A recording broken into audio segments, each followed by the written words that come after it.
Spannend finde ich das Thema Wellensittiche und Musik. Mir ist schon aufgefallen, dass meine Wellis liebend gern ihren eigenen Singsang hören und sich so auch schon einmal selbst in den Schlaf singen. Offensichtlich wirkt der leise Gesang beruhigend auf die Wellis. Er bedeutet für sie, hier ist alles in Ordnung, wir sind sicher.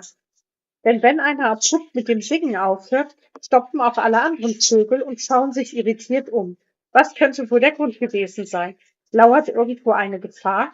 Meist ist es ein großer Rabenvogel wie eine Krähe oder Elster, die im Garten vor dem Fenster die Vögel erschreckt hat. Oder ich, weil ich mich ihrem Bereich genähert habe. Melly kann ja nie wissen, was die Federlose so vorhat. Vielleicht will sie uns wieder einfangen. Aber Heimvögel mögen nicht nur ihren eigenen Gesang, denn sie reagieren auch stark auf Musik. In meinem Video über das Verhalten der Wellensittiche habe ich ja über die Arbeit des Instituts für Schallforschung an der Österreichischen Akademie für Wissenschaften gesprochen. Dort gibt es tatsächlich ein Wellensittichlabor. Die Forscherinnen und Forscher untersuchen die Musik- und Lautpräferenzen der Wellensittiche. Dabei entdeckten die Forscher Interessantes, wie zum Beispiel, dass die Vögel auf weißes Rauschen stehen.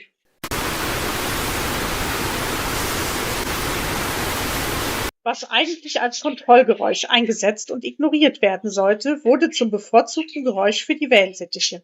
Die Forschenden vermuten, die Wellensittiche hören auf dem Rauschen Klangfolgen, die menschliche Ohren nicht erkennen können. Anders als die seltsame Präferenz konnten sie jedoch keine Musikpräferenz der Vögel erkennen. Wellensittiche lieben wohl jede Form der Musik. In meiner Vogelhaltung habe ich jedoch einige Vorlieben ausmachen können. Denn meine Eltern, die eine Gaststätte betrieben haben, hielten schon Wellensittiche und die mochten vor allem Marschmusik mit Blasinstrumenten und den leichten Schlager, der als leise Hintergrundmusik im Radio dudete.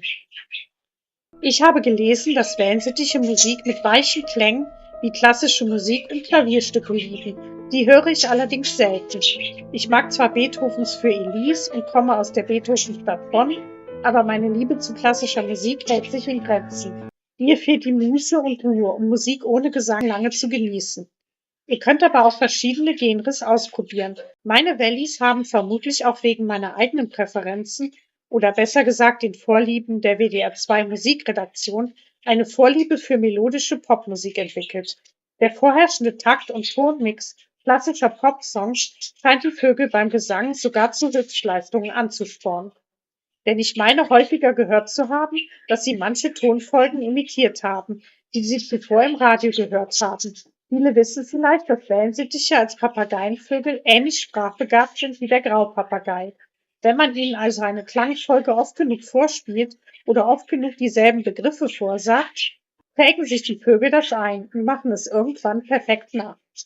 So können Graupapageien unter anderem die Klospülung nachahmen und ich wette, dass meine Wellis mittlerweile das Telefonklingeln nachahmen können. Was ähnlich nervig sein kann wie die Türklingel, wo man oft umsonst rennt. Die beste Zeit, um den Vögeln neue Tonfolgen beizubringen, ist übrigens die Dämmerung am frühen Morgen oder Abend. Zu diesem Zeitpunkt sind die Vögel wohl am ehesten aufnahmefähig. Konntet ihr euren Wellis schon das Sprechen oder Pfeifen beibringen? Können eure Wellensittiche schon einige Wörter nachsprechen oder sogar ganze Sätze? Und welche Musik mögen eure Wellensittiche? Das würde mich interessieren. Schreibt es doch in die Kommentare.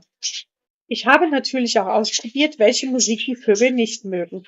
Alles mit einem tiefen Bass und unharmonische Klänge sowie schrille und aggressive Musik ist bei den meisten Wellis unbeliebt. Zischende Laute mögen die Wellensittiche übrigens auch nicht gerne. Die Sch-Laute erinnern sie an das Zischen von Raubtieren wie einer Schlange. Deswegen solltet ihr auch nicht versuchen, die Vögel mit Sch zu beruhigen. Das hat eher die gegenteilige Wirkung. Ich hatte zwar einen Vogel, der liebte Heavy Metal, Finken scheinen übrigens auch auf Heavy Metal zu stehen, glaubt man einem Kunstprojekt von Elizabeth Demaray, aber die meisten Vögel schreckt zu laute und dissonante Musik ab. Also Jazzliebhaber und Freunde von Metallica werden ihre Vögel nur schwer von ihrem Musikgeschmack überzeugen können. Manche Laute können meine Wellensittiche überhaupt nicht ausstehen, weil sie erschrecken. Wenn ich Papier zerreiße zum Beispiel. Andere Laute stören sie zwar, aber da wird versucht, sie mit lautstarkem Gesang zu übertönen. So treten die Wellis in Konkurrenz zum Staubsauger oder zum Fernsehen. Das Krächzen der Krähen und Elstern im Garten scheint für sie auch eher Gefahr zu bedeuten. Wenn sie das hören, wird sich abrupt umgeschaut, ob auch kein Raubvogel in der Nähe ist, und jeglicher Gesang stoppt sofort. Das liegt am angeborenen Instinkt der Wellensittiche, Fressfeinde möglichst nicht durch lauten Gesang oder andere Geräusche auf sich aufmerksam zu machen. Meist geht der Stille ein Warnruf eines oder mehrerer Wellis voraus, wenn nicht alle die Gefahr gesehen haben, sodass sich erst nach und nach völlige Stille einstellt. Vermutlich auch ein Grund, warum Wellensittiche keine schrillen, dissonanten Töne mögen. Diese sie sogar erschrecken. Es erinnert an den eigenen Warnruf. Doch wie ist es mit dem eigenen Gesang? Gibt es Unterschiede zwischen den einzelnen Vögeln? Für uns mag der Singsang immer gleich klingen, aber ich habe schon häufiger bemerkt, dass neue Wellensittiche eine ganz eigene Klangfolge haben und häufig auch andere Geräusche kennen. Mittlerweile bestätigt auch die Forschung, dass jeder Schwarm seinen eigenen Dialekt hat, der erst gelernt werden muss. Nach einer Weile sprechen die Vögel den neuen Dialekt und stimmen in denselben Singsang wie meine Altvögel ein.